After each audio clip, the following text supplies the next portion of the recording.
uyu munsi reka turebere hamwe uburyo wabona inkoko nyinshi mu gihe gito. Kubona inkoko nyinshi mu gihe gito rero mu buryo bworoshye kandi byihuse cyane ni ukuba ufite imashini ituraga amagi. Buri nyuma y'iminsi 21 ugahita ubona inkoko nshyashya ziyongera ku zo wari usanzwe ufite. Ni muri ubwo buryo rero tubafitiye imashini zikoze zimeze neza. Kuba ari basanzwe batugana mwari muzi ko watangaga amafaranga ya avance ubundi ukazaza gufata imashini nyuma y'iminsi 4. Uyu munsi hari imashini zikoze zuzuye neza. Ndashaka umukiriya ufite gahunda uri tayari, ufite gahunda ifatika yihutirwa ukeneye iyi mashini, kuko hari imashini zikoze zimeze neza za manuel ziyabo amagi 120 zigura ibihumbi 150 gusa.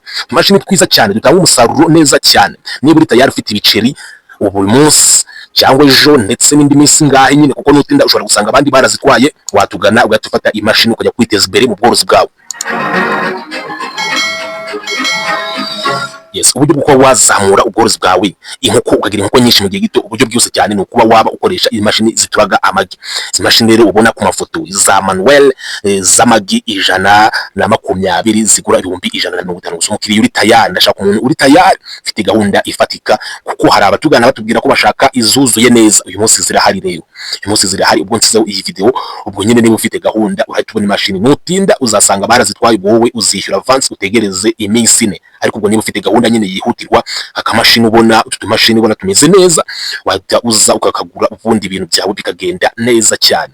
Akamagi 120 nuko ngo buri nyuma y'iminsi 21 uzajya hunguka inkoko 120 nturamuka uguze iyi mashini. Urumva ko ni ibintu byiza kandi bidasanzwe byagufasha kuzamura ubworozi bwawe mu buryo bwihuse cyane mu gihe gito.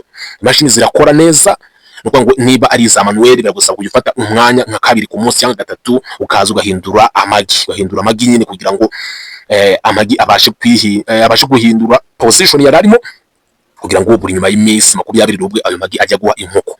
Yes, izi mashini rero ziri tayari, zirakoze. Nimero ni 0789833168. aho waba uri hose mu Rwanda waza ukayifata. Zigenda muri ritiko mu mwanya bagereye imizigo, kano kamashini ugaterekamo ugahita wikomereza. Ni ibintu byoroshye cyane, ntabwo ari ibintu bigoye.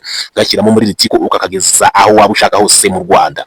Yes, ubwo rero niba uri tayari uze tugufashe nawe witeze imbere. Ibindi bibazo mukunda kwibaza, uburyo zikoreshwa, uburyo bayisetinga kugeza inkoko zivutse, ibyo byose iyo umaze kuyigura ubaye umukiriya w'imena turabigusobanurira kugeza byibuze inkoko za mbere zivutse uzibonye.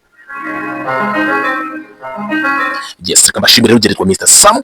Iyi video yisharing indi nshuti yawe uzi neza ko ikunda ibi bintu, cyangwa se ifite gahunda yo kugura imashini, itugane tuyihe iyi mashini kugira ngo itazaza gasanga izi zarashize.